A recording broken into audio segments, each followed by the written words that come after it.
ये दोनों साइड के मेंबरान के ये भी पहुंचाए जाएं। जी माइक खोलें। का दिया और साहबजादा साहब ने जो बात की, मेरे ख्याल में उस पर कुछ दूसरी राय नहीं है कि हर मुसलमान के ईमान का ये हिस्सा है कि हम अल्लाह ताला की वादनीयत पे और अपने प्यारे आका हज़रत मोहम्मद मुस्तफ़ा सल्लल्लाहु अलैहि वसल्लम की नबूवत और ख़त्म नबूवत के ऊपर हमारा ईमान कामिल है। और इसके लिए आका की हुर्मत के लिए और अपने दीन की हिफाजत के लिए हम में से हर शख्स के रगों में दौड़ने वाले लहू से हमें ये हरारत मिलती है कि हमारी तरफ से कोई ऐसी बात ना हो जिससे गुस्ताखों की हौसला अफजाई हो और उन्हें हौसला मिले कि सरज़मीन पाकिस्तान जो कि कलमे के नाम पे बना है उसमें वो इस तरह के काम कर सके। लेकिन मेरे ख़्याल में जब बात आइन और कानून के दायरे में आती है तो हम सबको एक बाशऊर और एक संजीदा शहरी होने की हैसियत से ये भी फ़र्ज़ है कि उसको पहले देखा जाए, पढ़ा जाए, डिस्कस किया जाए और उसके बाद इसके ऊपर राय दी जाए। मेरे भाई हैं, मुझे याद है मेरे कुछ साथी जो हैं उनके उस्ताद भी रहे हैं, साहबजादा साहब के लॉ पढ़ा भी है जनाब ने। 295C के हवाले से जो बात अभी कर रहे थे, मैं सिर्फ एक वजाहत, क्योंकि फ्लोर ऑफ हाउस पे हुई है, बतौर वज़ीर कानून मेरा ये फ़र्ज़ है। साहब 295C सिर्फ आका मोहम्मद मुस्तफ़ा सल्लल्लाहु अलैहि वसल्लम की ज़ात के हवाले से, बाकी सेक्शंस हैं PPC में, लेकिन मैं एक तसी करना चाहता था। इन्होंने बात की आइन को रीराइट करने की, ये बात भी दुरुस्त है और मैं कानून के तालिब इल्म की हैसियत से ये बात समझता हूँ कि अदालत को, चाहे वो अदालत आलिया हो या अदालत उज़्मा हो, उन्हें आइन की तशरीह का इख्तियार जो है वो तो पूरी एक ब्रॉडर कॉन्स्टिट्यूशनल स्कीम में है, लेकिन आइन को रीराइट करने का या आइन की हैयत तब्दील करने का या आइनी शिकों में लिखी हुई चीज़ों को एक नया रंग देने का इख्तियार नहीं है। और इसी वजह से ये बहस बड़े अरसे से चली आ रही है। माजी में भी कुछ ऐसे डिसीजंस आए और फ्यूचर में भी आएंगे कि under the colour of interpretation of the constitution तशरीह करते करते हम कई दफ़ा आइन रीराइट कर देते हैं। मिसालें आपके सामने हैं। आर्टिकल 63A के बहुत से जो क्या कहते हैं विक्टिम्स हैं वो इस मुल्क में हैं कि जिसमें ये लिख दिया गया फैसले में कि जी वोट डाला जाएगा, गिना नहीं जाएगा और डिस्क्वालिफिकेशन भी होगी। मैं इस मौजू के हवाले से कोई मुतनाज़ बात नहीं करना चाहता। उन्होंने कहा कि इसे डिस्कस करें। जी बिल्कुल करना चाहिए। इसे लॉ एंड जस्टिस की कमेटी में अगर आप रिफ़र करते हैं किसी स्टेज पे, वो ज़रूर देखें। लेकिन ये बात भी हमें संजीदा और बाशऊर शहरी होने की हैसियत से देखनी चाहिए कि आया रियासती निज़ाम की मौजूदगी में किसी को ये हक़ हासिल है कि वो कत्ल का फतवा जारी करे, और वो भी मुनसिफ़ आला के बारे में। ये चीज़ें भी हमें डिस्कस करनी है। और इसलिए मैंने कहा कि जब ये बातें हम करते हैं, हमारे सीने मुनव्वर हैं, हमारे माँ बाप ने हमारी तरबियत की है आका की ग़ुलामी के लिए और हमारी जानें हाज़िर है हमारे प्यारे आका के लिए। लेकिन जब ये मामला आइन और कानून का आए तो फिर जज्बात के साथ थोड़ा सा शऊर और अकल से भी सर हमने सोचना है। इसीलिए मैं अर्ज़ करूँगा कि ये एक ऐसा इशू है जिस पे सारे ईवान की एक राय है। ये राय भी है कि आका की हुर्मत पे अगर आँच आएगी तो आवाज़ भी उठाएंगे, हाथ भी उठाएंगे। लेकिन ये राय भी है कि अकल और होश के साथ पहले चीज़ को पढ़ा जाएगा, देखा जाएगा, फिर ये रियासत की जिम्मेदारी है कि उस पर वो अमल दरामद करे। क्या करना चाहती है उसमें रिव्यू जाएगा, उसमें नजर सानी जानी है, उसमें रेजोल्यूशन जानी है, साउथ से क्या जाना है ये मुशावरत के बाद तय करें। लेकिन रियासत पाकिस्तान में किसी शख्स को ये हक नहीं दिया जा सकता कि वो घर बैठ के या मजमे में खड़ा होकर कत्ल के फतवे जारी करे। हमारा मुल्क एक कानून के ताबे है। आईने पाकिस्तान में एक तरीक़ाकार दर्ज किया गया है। इसके ऊपर रियासत की जीरो टॉलरेंस होनी चाहिए। आज कोई एक जद पे है, कल को कोई एक और जद पे होगा, तो हमें इस पे भी बड़ी क्लैरिटी के साथ खड़ा होना पड़ेगा। तो इस वजाहत के साथ कि ये एक ऐसा कानूनी इशू है जिसको डिस्कस करने के लिए ज़्यादा बेहतर और अप्रोप्रिएट होगा अगर ये सारी जमातें, अगर आप जैसे बिजनेस एडवाइजरी की एक शक्ल है, सारी जमातों की नुमाइंदगी है, वो साहब बैठ जाएँ, लॉ एंड जस्टिस की कमेटी को सौंपते हैं जिम्मेदारी, वो बैठ जाएँ और इसको एग्ज़ामिन कर लें।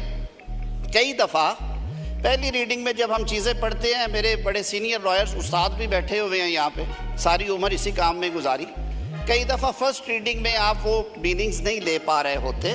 तो ये सारे एंगल्स हमें देखने चाहिए। सर, ये एक बड़ा ज़िम्मेदार ऐवान है, एपेक्स फोरम है, मुल्क का सबसे बड़ा इदारा है पार्लियामान में, हमेशा कहता हूँ। यहाँ से जो बात जनाब स्पीकर हो वो मुस्तनद होनी चाहिए, वो शरीयत के, आइन के और कानून के मुताबिक होनी चाहिए। हम सब के जज्बात एक जैसे हैं, लेकिन जो मेरी अर्ज़ ये होगी सब दोस्तों को कि इसे एक दफ़ा एग्ज़ामिन कर लिया जाए, उसके बाद इस पर एक रेजोल्यूशन पास की जाए। वो अब 4 दिन बाद हो सकती है, 2 दिन बाद हो सकती है, जो ये हाउस डिसाइड करे। बहुत शुक्रिया। हनीफ अब्बासी साहब। बहुत शुक्रिया जनाब स्पीकर। हनीफ अब्बासी साहब, मैं गुजारिश करना चाहता हूँ और आपने मुझे मौका दिया। बेखतर कूद पड़ा आतिश नमरूद में इश्क, बेखतर कूद पड़ा आतिश नमरूद में इश्क, अकल है महवे तमाशा लबे बाम अभी। कल हमने कौम के सामने प्रेस कॉन्फ्रेंस भी की, इंफॉर्मेशन मिनिस्टर साहब भी मौजूद थे और इसमें कोई दो राय नहीं है। जो लॉ मिनिस्टर ने बात की और जो मौलाना पता नहीं लिखते हैं साथ के नहीं, हामिद रजा साहबजादा हामिद रजा साहब, उन्होंने हमारी तर्जमानी की है, मैं उनका भी शुक्रगुजार हूं और कुछ मुफ्ती साहिबान का भी शुक्रगुजार हूं जिन्होंने कल की प्रेस कॉन्फ्रेंस के बाद हमारी रहनुमाई फरमाई। हकीकत में वो लुत्फ़े जिंदगी पाया नहीं करते, से दिल को बहलाया नहीं करते। ये तो मुमकिन नहीं है जनाब स्पीकर, जैसे आपने अपने जज्बात का इजहार किया कि नबी पाक सल्लल्लाहु अलैहि वसल्लम की नामूस पर हमारी जाने, माल और हमारे बच्चे, जब ये सारे हमारा ईमान का हिस्सा कुर्बान करेंगे तो फिर हमारा ईमान मुकम्मल होता है। इसमें कोई दूसरी राय नहीं। जितने लोग यहां पर बैठे हुए हैं, इवन यहां पर मिनॉरिटी से ताल्लुक रखने वाले लोग हैं, वो भी इस बात का अकीदा रखते हैं। मेरी गुजारिश ये है, वाली बात है उस पे तो यहां पे किसी को कोई किसी किस्म का इत्तेफाक नहीं होगा कि हर शख्स अपनी अपनी फैक्ट्री लगा ले और वो फतवे जारी करता जाए अपनी जाती लड़ाई को। कभी कुरान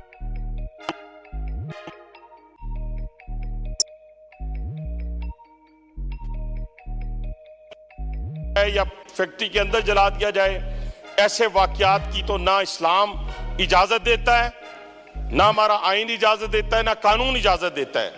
लेकिन एक मैं आपके सामने गुजारिश करना चाहता हूं, जो साहबजादा साहब ने बात की, मैं क्योंकि कानून का स्टूडेंट नहीं हूं, लेकिन मैं आपके सामने 298 जे उसकी रोशनी में ये चंद लाइन पढ़ने लगा हूं, जो उलमाए किराम ने भी हमारी रहनुमाई की है और कुछ थोड़ा बहुत पढ़ने की रोशनी में भी, कि ये कादियानी ग्रुप, मैं उसका सारा नहीं पढ़ूंगा, ये जो ग्रुप है ये अपने आप को अहमदी कहलवाएं या किसी और तरीके से अपना नाम रख लें, ये किसी तौर के ऊपर अपने मजहब की तबलीग या तशहीर करे या दूसरों को अपना मजहब कबूल करने की दावत दे या किसी भी तरीके से मुसलमानों के मजहबी एहसासात को मजरूह करे, इसे किसी एक किस्म की सजा दी जा सकती है, वो 3 साल होगी और ये